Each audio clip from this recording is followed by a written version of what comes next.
নমস্কার বন্ধুরা, আমার কিচেনে আপনাদের সবাইকে স্বাগত। তো সামনেই জামাই ষষ্ঠীর প্রোগ্রাম, তাই জন্য আমি আজকে চিকেনের একটা রেসিপি নিয়ে এসেছি। সেটা হলো পুদিনা চিকেন।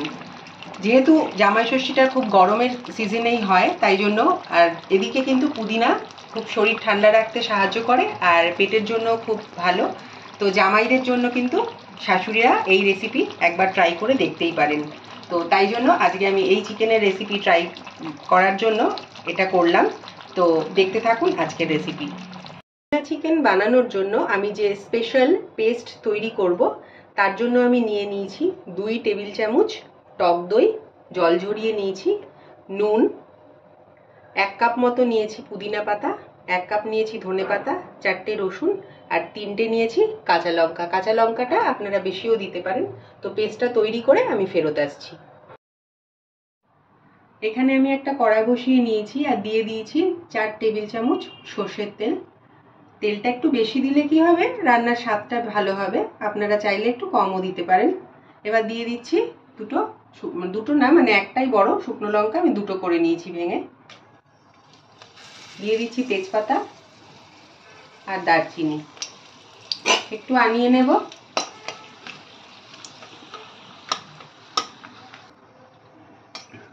তো মশলাটা আমার আনানো হয়ে গেছে, মানে গরম মশলা আর শুকনো লঙ্কা তেজপাতা। তো এবারে দিয়ে দিচ্ছি মিডিয়াম সাইজের 4টে পেঁয়াজ কুচো করে নিয়েছি, এটা আমি দিয়ে দিচ্ছি। পেঁয়াজটা ভাজতে ভাজতে দিয়ে দিচ্ছি আমি 1/2 চামচ নুন, তাহলে পেঁয়াজটা তাড়াতাড়ি ভাজা হবে। হালকা ব্রাউন করে ভেজে নেব, তারপরে আদা রসুনের পেস্টটা দেব। 2 টেবিল চামচ মতো দিয়ে দিলাম আদা রসুনের পেস্ট। আদা রসুন আর পেঁয়াজটা আমার অনেকটাই ভাজা হয়ে গেছে, ব্রাউন হয়ে এসেছে দেখুন। এবার আমি দিয়ে দিচ্ছি চিকেন। আমি 1 কিলো চিকেন ভালো করে ধুয়ে জল ঝরিয়ে নিয়েছি, সেইটা দিয়ে দিচ্ছি।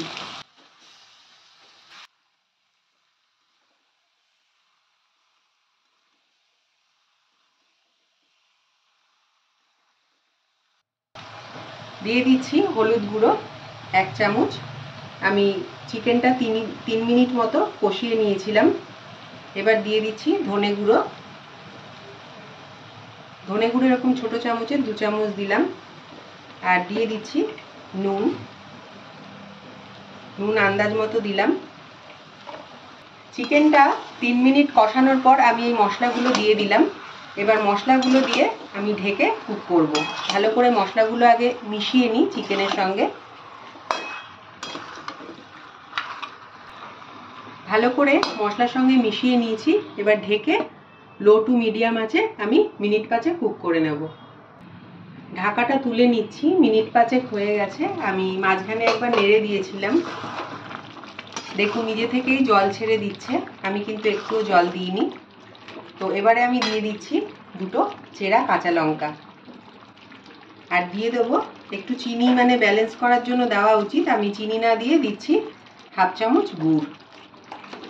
চিনিটা তো এখন বেশি খাওয়াটা ভালো না, তার মানে স্বাদটা ব্যালেন্স করার জন্য দিচ্ছি, আপনারা নাও দিতে পারেন। তো আবার একটু মিক্স করে নেব। মিক্স করে নিয়ে এবার লো টু মিডিয়াম আছে আমি আবার 5 মিনিট আরও কুক করে নেব। ঢাকাটা তুলে নিচ্ছি, মাঝখানে আমি একবার নেড়ে দিয়েছিলাম, দেখুন তেল ছেড়ে দিয়েছে। এবার আমি দিয়ে দিচ্ছি তৈরি করে রাখা সেই গ্রিন পেস্টটা, 4 টেবিল চামচ আমি দিয়ে দিচ্ছি।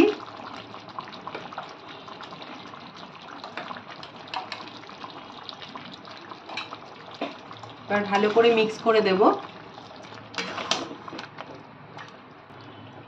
এবারে আমি মিডিয়াম আছে আরও 7-8 মিনিট কুক করে নেব।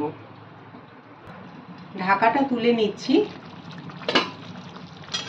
তো দেখুন একটু আমি গ্রেভি রেখেছি, যেহেতু রাইসের সঙ্গে খাওয়া হবে, তো একটু গ্রেভি ওই জন্য রেখেছি। যদি রুটি পরোটার সঙ্গে খাওয়া হয় তাহলে কিন্তু আরেকটু শুকনো করতে হবে, আর একটু মাখা মাখা করতে হবে। তো গ্রেভিটা আপনাদের নিজেদের ইচ্ছা মতো দেবেন। আমি দিয়ে দিচ্ছি এবার 1/2 টিস্পুন গরম মশলা পাউডার, দিয়ে দিচ্ছি কাসুরি মেথি 1 টিস্পুন মতো দিয়ে দিলাম, আর দিয়ে দিচ্ছি ছোট চামচের 1 চামচ ঘি। ভালো করে মিক্স করে দেব। তো বন্ধুরা, রান্না আমার কমপ্লিট। গ্যাসের ফ্লেমটাকে আমি অফ করে দিলাম, আর নুন চেখে নিয়েছি, একদম ঠিক আছে। তো এবার আমি গরম গরম পরিবেশন করে দেখাচ্ছি। বন্ধুরা, তৈরি হয়ে গেছে আমার আজকের রেসিপি, জামাই ষষ্ঠী স্পেশাল পুদিনা চিকেন। তো আমার মতো করে বাড়িতে একবার ট্রাই করবেন। আর বন্ধুরা, এই রেসিপিটা কিন্তু আপনারা মটন দিয়েও ট্রাই করতে পারেন। আর যদি আমার রেসিপিটা ভালো লাগে, একটা লাইক আর শেয়ার করতে ভুলবেন না, আর আমাকে একটা সাবস্ক্রাইব করতেও ভুলবেন না। তাহলে আপনারা সবাই ভালো করে জামাই ষষ্ঠী কাটান। সবাই সুস্থ থাকুন, ভালো থাকুন, এই বলে শেষ করছি। নমস্কার।